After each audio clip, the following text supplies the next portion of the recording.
We should be recording right now. I hope we are recording. Hello, everybody. My name's Sarah. Happy World FM Day or World FM Week that we're doing in IWFM. I'm a member of the Midlands Committee, and I'm here today talking to my colleagues in NHS Property Services, fellow facilities managers, Karen Griffin and Michelle Moore. Welcome. Thank you. Thank you for joining me today and for agreeing to speak with me and have our coffee and a chat about all things pandemic and how the NHS Property Services have worked together as a team in the background to basically enable our NHS frontline heroes to do what they do best. So this is where I can just go discuss and just talk about it. I won't do that. So let's take it straight back to the very beginning, probably a really good place to start. I believe you had phone calls even way before we went into the first lockdown about setting up hot sites. Can you maybe both give an account of how and give a story about how that kind of went and what went into that? Were they kind of mothball sites that you had to, you know, sort of remobilise, or were they operational sites that you had to kind of manage alongside GP surgeries and that sort of thing? Okay, I'll start with the one in my particular area. That was a mothball site and had been for a long time and was about to be leased by an acute trust for their occupational health department. That then had to be put onto the back burner because following a call from the CCG, they said, we want this site mobilised within 5 days. It's got to be a hot site. And at that time it was like, a hot site? What's a hot site? We obviously are all very familiar now with the hot site. So incredible sort of items were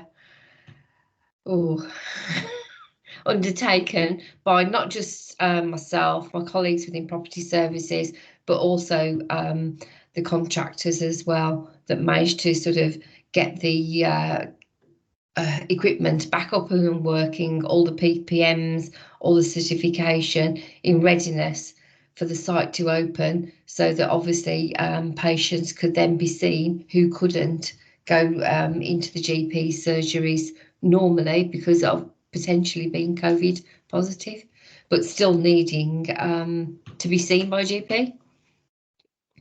So yeah, so all that work was undertaken very, very swiftly with good communication between all, and we were able to start the service as they requested 5 days later. And the site is still currently open. Obviously that included FM. We had to have security opening and closing the site every day, and also the domestics, because it involves sort of a critical time period that the building is cleaned at a particular time so that any PPMs can be undertaken before the site is then open to the members of the public, because obviously it has to be a clean site before it then obviously first patient enters, it's then a dirty site. Okay, yeah, so I think that just goes to show what you know, we're literally like I'm new to NHSPS, so I've kind of missed the excitement of it all, as it were. But yeah, it just goes to show that everything that needs to be, it's not just your standard FM, whereby, I mean, in my previous industry, where I came from, we could just ask our guys and girls could keep on going into the buildings, obviously socially distanced and with the control measures of the masks and things. But there's within healthcare, it's completely different during a pandemic. Like you were saying, Michelle, you've got a dirty site essentially at the end of the day, whereby it needs to be a clean site before NHS staff and patients come back in from a kind of infection control point of view. That's correct, yes. So they're literally little kind of you know, fairies going in doing what they need to do in the background stressing, sweating. It's all the services that aren't seen to make a building operational as it is in sort of normal times, isn't it? And day to day. But obviously setting up that site as such, speed, no one envisaged that even sort of, how many months are we on now? Sort of 15 months later, that site is still operating in the way that it has been since the unknown period prior to lockdown. Do you think it will continue to be operational, or is it literally just for the purpose, do you think, of the pandemic? I honestly am not sure. I think it all depends on what we see coming out of, obviously, things being relaxed. So perhaps from sort of June onwards, maybe, I think that will be a government decision, because obviously currently it's unknown how GP services will operate. Will they sort of still be virtual and some face to face? Because obviously you still can't have potentially COVID positive patients entering the average health centre. Yeah. Because then you still got that risk of contamination, haven't you? So the hot sites contain any possible future spread, really. So I think they may be there for some time to come. Karen, have you I think you mentioned that you had a similar sort of experience from your local CCG in terms of sites, etc. Yeah, very similar to Michelle. It was a phone call on a Wednesday to say we need to set up a hot site by the following Monday. And like Michelle, it was, well, what's a hot site? New terminology to us. The site they chose was actually operational, but it was a modular building, otherwise known as a porta cabin. But it had got a lot of carpet in there. So infection control wanted all of the carpet removing, replacing with vinyl, additional sinks, additional clinical waste bins, and various other criteria had to be met. So we called upon very kind contractors, local contractors that we deal with, who were very happy to help, who were actually working throughout the night on a Saturday evening to get the vinyl down so that the site was ready and operational for the Monday. So, it was a team effort. And then obviously there was the cleaning team, the security team, PPMs, direct labour, and all of that. So it was up and running, but it was done, and we just got on and did it, which is what we tend to do in FM, to be perfectly honest. You're asked to do something and you do your hardest. But I think this was something completely different because everybody wanted to do their bit to help, the contractors and everybody, whereas in the past they might say, I'm sorry, you got no chance, we can't do that. It was like, when do you want us? And they were there, and it was as I say, a collaborative effort between everybody. And obviously it was sort of the knowledge that we gained with each one that we opened. Yeah, we could then share that knowledge with one another to make the process far more streamlined and seamless, really, wasn't it? Yeah. To help your other FM colleagues as when they get the kind of similar request to make it quite slick as possible. Yeah. And even sort of sharing that knowledge with the CCG, because they did mobilise some sites themselves as well. Because not all sites came sort of at the beginning of March. I mean, for me, one other one in my area, because the city sort of tends to be one in each town, so that patients obviously have one within their local area. For me, one wasn't delivered until I think it was May.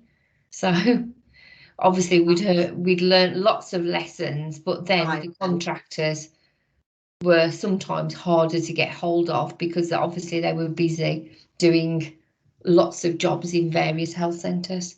So do you reckon, from that point of view, like you were saying about it really gave a sense of community and like a team effort, and that everybody were really keen to play their part and do their bit? Do you think that helped, like you were saying, in terms of getting that turnaround really swift? That everybody was like, well, I can't actually physically treat people and make them better, but I can do my bit to help enable that to happen. So do you think that you saw that difference in terms of, like you were saying, Karen, about sometimes we would get a contractor saying, oh, well, I couldn't possibly do it then because I've got this job on or that job on. It was like, right, down tools, this is important. This is what we need to do to help the country in a global pandemic. Yeah, I think definitely. I think everybody felt we were all in it together. You know, everybody, I mean, not just our country, the whole world really, wasn't it? Yeah. So everybody tried to do their bit to help in whatever way they possibly could. And we certainly did notice a difference, as I say, with contractors and that. It was like, there was no questions asked. We'll do it. When do you want us? Because we had to put up perspex screens and various other things. And it was, as I say, a community effort. So, yeah, it's nice to see.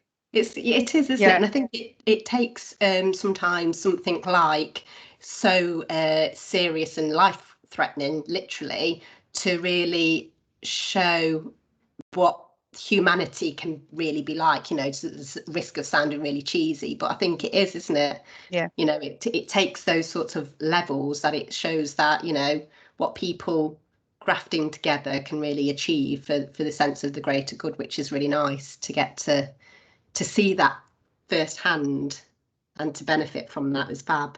Yeah. So what caused you the most grief through, if you can sort of go back through all the things that have happened over the last 15-18 months through the pandemic? So would it be something as seemingly small as signage and stickers on the floor and who's going to do what? Because obviously you've got your CCGs, your tenants, everybody's wanting to do the right thing. Did you ever get a point where maybe a clash, and how did you manage that? Did you have to bring in working groups to make sure that we weren't working in kind of opposition with each other? I think one of the things that we had lots of requests for were the perspex screens that Karen's just touched on. But it was the availability of the materials. Perspex was in very short supply, so we did have contractors that did manage to get screens installed. But then everyone's individual, aren't they? So each tenant had their idea of what a screen should look like, how it should be constructed, and some of them face problems because, I mean, wearing a mask as well, sort of. The speech isn't particularly clear. So for some, it was sort of how they could hear the patients clearly without it. Obviously, it's confidential, and it's sort of how we modified the screens in some of the sites to come across and make that better for everyone, really, from a staff and patient perspective, as well as some raised issues with ventilation. And things are sort of still coming out, so whether in the end we'll have a this is the prototype and this is the type of screen going forward should we ever need them into the future, but I think the ones that we've got will be there to stay for quite some time. So with those screens then, did you just have to do some kind of, I don't know, did your contractors have to do some testing on which kind of material was better or thinner kind of perspex? No, I think it was just literally, we need perspex screens. Just get them up. So they got up, and then it was like, you know, we attended site and thought, this isn't quite right, can you modify it, as I said. So, and it's different sort of fixings and things depending on the site as well. Yeah. How about yourself, Karen? What could you? Is there anything that kind of jumps out as this was a bit of a nightmare? Or? Yeah, I think for me it was challenging because a lot of my sites are multi-tenanted. And of course, we all had to do our own COVID risk assessments, and we had the signage the same as everybody with your 2 meters, and we didn't want to be all working at cross purposes.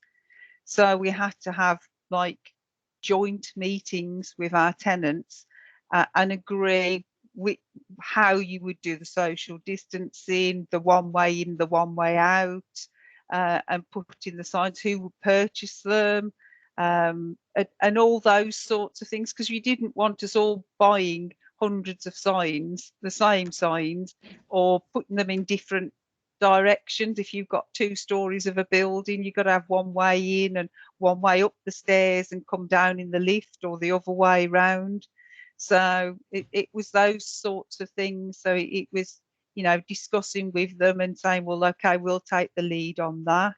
And then ordering the signs, because we had Michelle had a bit of a nightmare with her delivery that went astray, because we obviously ordered in bulk to try and keep the prices down, for them to be delivered to our sort of main office hub.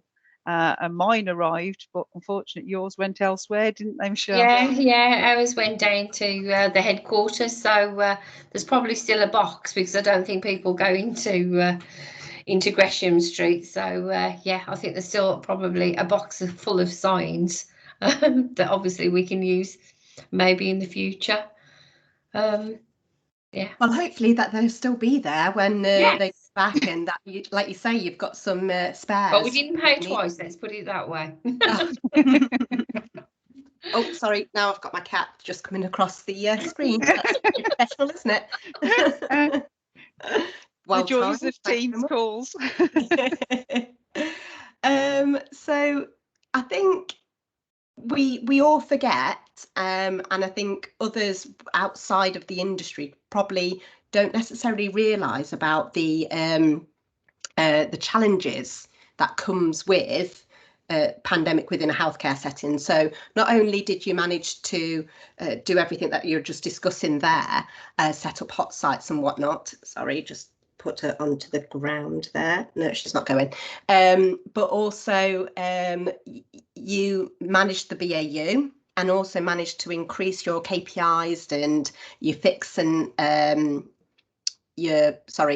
and fix SLAs, as well as keeping things running. I mean, how did you manage to achieve an increase on your KPI scores and manage a global pandemic and everything else that goes into the day-to-day as well as that? I think we're just fantastic, Michelle, aren't we? Yeah. I think it's all down to sort of that, as we always say, that larger team, isn't it? Yeah. It's the larger NHS family, all in it together, isn't it? Just trying to succeed and prove that you can do all these things, isn't it? Yeah. And I think it's the ethos that the patient's at the heart of everything we do. So, and you do just get on and do it. And it's only when you're talking about it, it's thinking, oh, we did all that, and we did everything else, and supporting one another. We were all there for one another in more ways than one, which was sometimes difficult when we were working at home, because I was one of those people that had to clinically shield.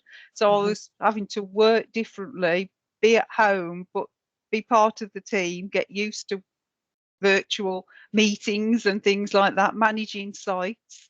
So yeah, very, very interesting times it was. But everybody just pulled together. They were all great. Definitely. Yeah.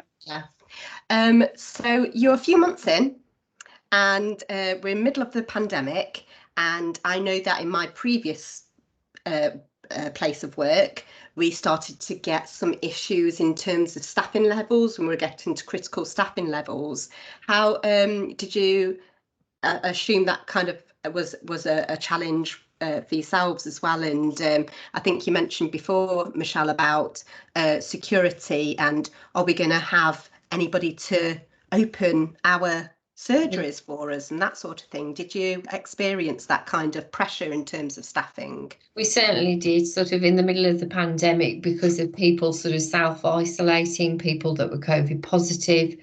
We were almost at the sort of the absolute critical level that we was thinking, oh my God, how the hell are we going to open these buildings and secure them in the evening? So I was in the process of making calls around to colleagues within the domestics team, our own FM staff, knowing where people live, and everybody was like going to put themselves out to actually open and close the building. But fortunately, sort of the death, as it were, we were able to get things done with the existing team.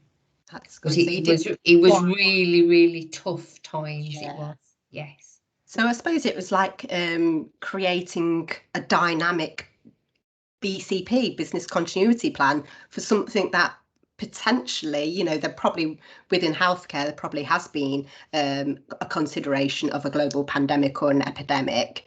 But I suppose when you're in the thick of it, you're having to be dynamic and go, right, what do we need to do to make sure that the NHS can continue to operate and our buildings continue to, you know, be live buildings for our NHS customers and patients. And this is where you sort of saw staff that, you know, even though if they'd been on overnight, they would sort of say, okay, I'm prepared to do X, Y, and Z. Each of the ones that remained were doing overtime to ensure that they could cover all the absent colleagues. So that's how basically we managed to get through, from the support of all of the security team, which I'm very grateful for.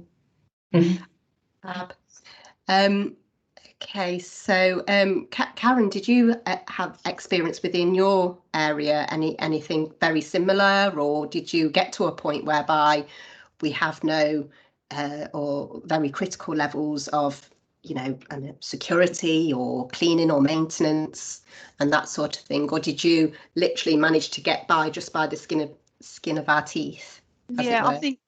I think sort of colleagues certainly in the domestic team, they were struggling there, and probably our direct labour team, the estates department, but we didn't quite get to the critical for whatever reason. We just got by the skin of our teeth, but we were all prepared, as Michelle said, you know, if need be, get a mop and bucket and get in there, and we'll have some training and we'll be there. Yeah.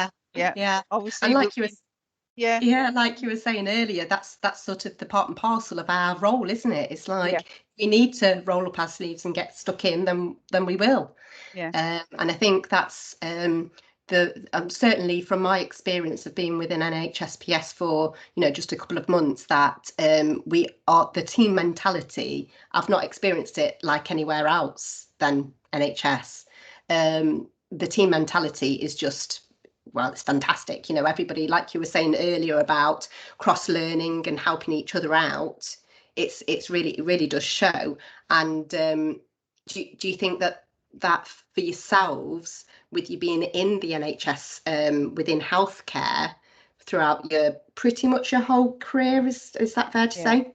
Would you say that kind of everything sort of kind of led to this moment and helped and enabled you to handle the challenges of a global pandemic? So, you know, anything from contacts within the wider NHS and trusts and CCGs and all of that sort of stuff, and obviously your colleagues within the wider organisation. Would you say that all kind of helped towards being able to be really slick and manage things so kind of dynamically? Yeah, I think it did, because obviously myself and Karen have been within the NHS for many years. So you build up a whole raft of contacts. And when it sort of comes to something like this, that you sort of think, oh, who can I call on from the past that can assist? And it definitely was very worthwhile this time, because of so many different challenges that we came across, really. And it's just thanks to like our local acute trusts, the CCGs, that we were all able to enhance and deliver the services that were required and continue to be required. Because we had to set up various vaccination sites within our own health centres. So there were the mass sites, and then there were the primary care network sites. So things like in mine, we had to organise marquees so that the patients could shelter under whilst they were queuing, because obviously the first cohort were elderly patients and it was in the depths of winter. And obviously marquees aren't normal FM business, so we didn't have any suppliers on our books. So it was one of those, you know, go on Google, or other search engines and just look them up. And there was that was once again a team effort. We were all phoning around local suppliers that could provide them, because it was about 3 days before Christmas that we needed them, because some of my vaccination sites were up and running for the 28th of December. So we needed to get a supplier that could supply, install and everything. And yeah, it just happened. And as Michelle said, working with our NHS colleagues, we are one big family. I know that sounds rather cheesy, but it is, and we've always felt that way. So they called upon us for assistance, and we called upon them. So we just all pulled together. So that's fantastic. Yeah. It wasn't without sort of some problems, was it? Oh yeah, because we had sort of requests for heaters and things, so we had to get the Bazzies involved. So John and Eric were both involved sort of quite regularly, weren't they, Karen, with some of the queries that were coming from the area. Yeah, because we had to make sure that obviously we followed health and safety and regulations, and that even though it was a marquee, obviously marquee and heating, don't always mix. So we had to get our building assurance specialists in to make sure that it was all compliant and everything was health and safety, for the safety of the staff, the building, the patients and everybody. So yeah, you don't just throw these things up and don't consider everything else. Even the journey from the health centre, because there was a marquee outside as well, which was for patients to wait in for 15 minutes after the vaccination. So we had to make sure that there weren't any tripping hazards. We had to have a step that was painted yellow so that people who were perhaps, poor sight could see that. And yeah, you had to follow the patient journey and just make sure that everything was safe and compliant. So absolutely, like you were saying there's just so much that needs to be considered.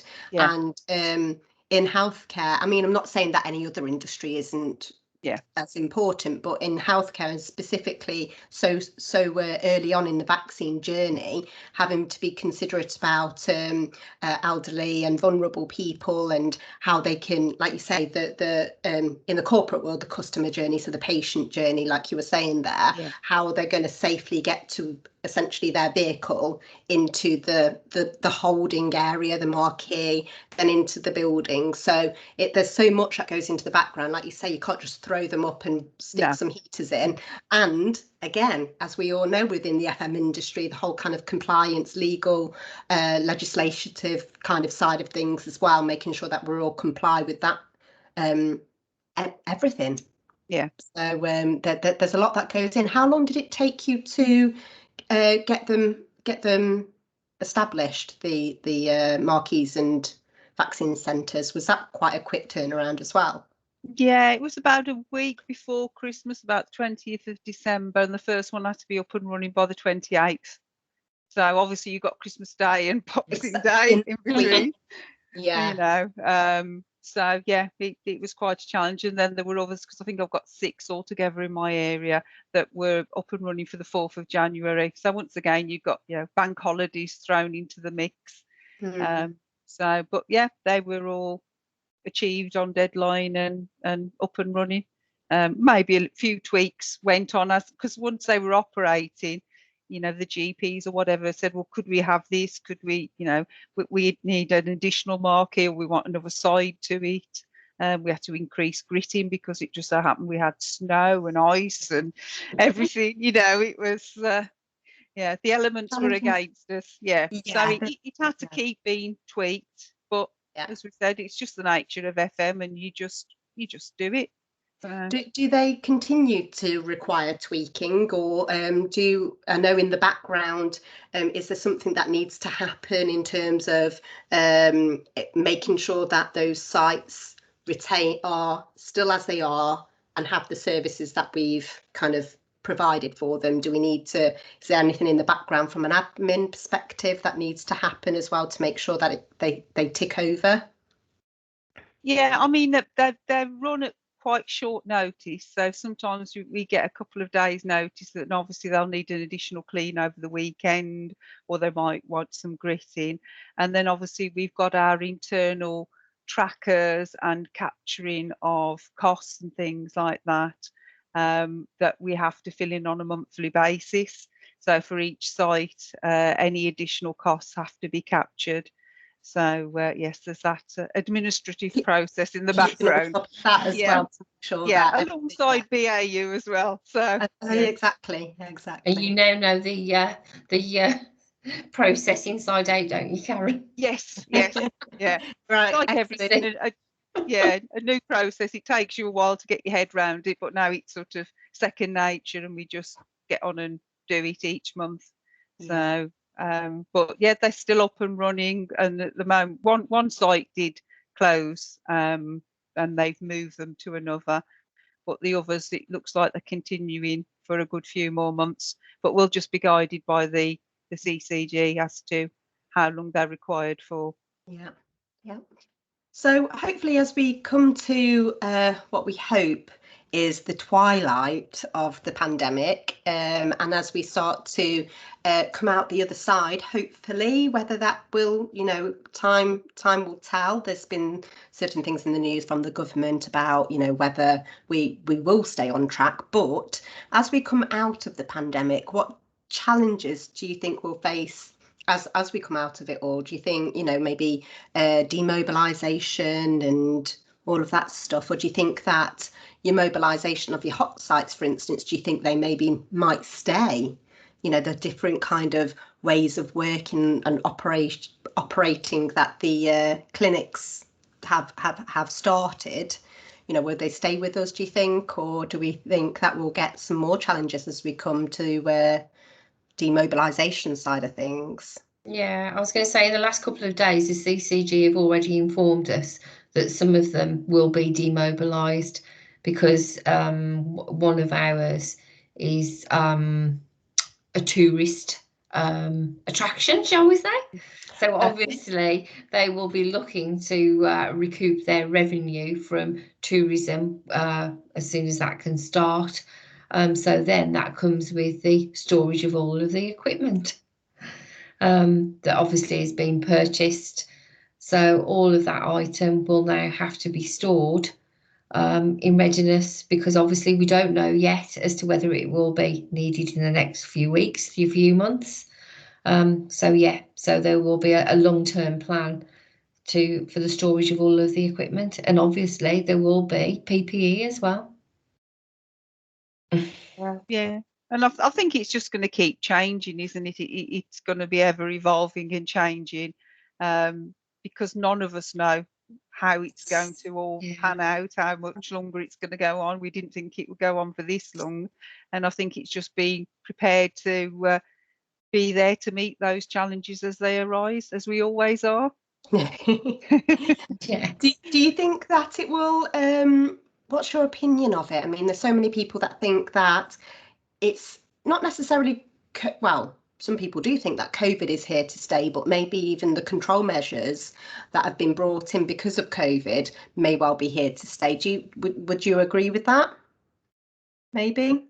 Do you think that we'll get back to, I mean, you were saying earlier about how GPs have changed in terms of, and we all know this, don't we, about the kind of triage service has been kind of extended, and nobody going into, or very little people going into the, small amounts of people going into the surgeries if they need to. Do you think that kind of way of healthcare operations, shall we call it, will maybe well be here to stay? Do we think that will reduce our estate as a result, potentially?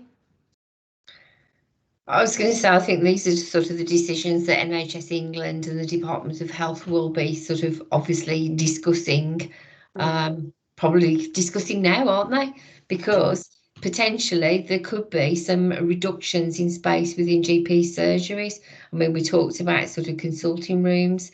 If a large GP practice has got 9 or 10 consulting rooms, will they possibly need them all going forward in the future? Obviously, depending on their leases that they have in place, etc. But then it's sort of the acute trust with the community services. Will they be looking at putting more community services so that patients don't have to go into an acute trust? It's all you know, looking at the bigger picture, isn't it? Yeah, maybe the new way of GPs and community surgeries and clinics operate. That, like you say, they're probably talking about what the future looks like from that kind of perspective. Yeah, and it's like from an admin sort of managerial perspective, isn't it? There's so much there in the press that, yeah, what is the new normal, isn't it? How will people be working in the future? Will they be spending time at home as well as at the desk? I think it's probably going to be a mixture, but I think it's a much larger discussion, isn't it? Yeah. For everyone. Yeah. Well, I think that's probably brought us to a kind of a natural close, really, as in to sort of get people to think about, you know, this isn't the end, and it may well be a change. I'm going to say a change for permanent, as in how healthcare will operate in the future. It may well sort of, you know, has sparked those kind of conversations in terms of what will it look like, and I think that's probably a good place to sort of to leave it, unless there's anything else that you wanted to sort of share with us following what we've been discussing today. No, I don't think there's anything else from me. No, thank you. Thank you so much for joining me today and agreeing to be recorded. Yeah, watch your space. I'll be discussing all things domestic services side tomorrow. Yeah, that's Friday with our domestic team coordinator Gemma. So I'll be back. Thanks again. It's been great speaking with you today. And you? Okay. Right. Bye. Stop the recording. Thanks very much, ladies. Okay. Bye. Thank you. Bye.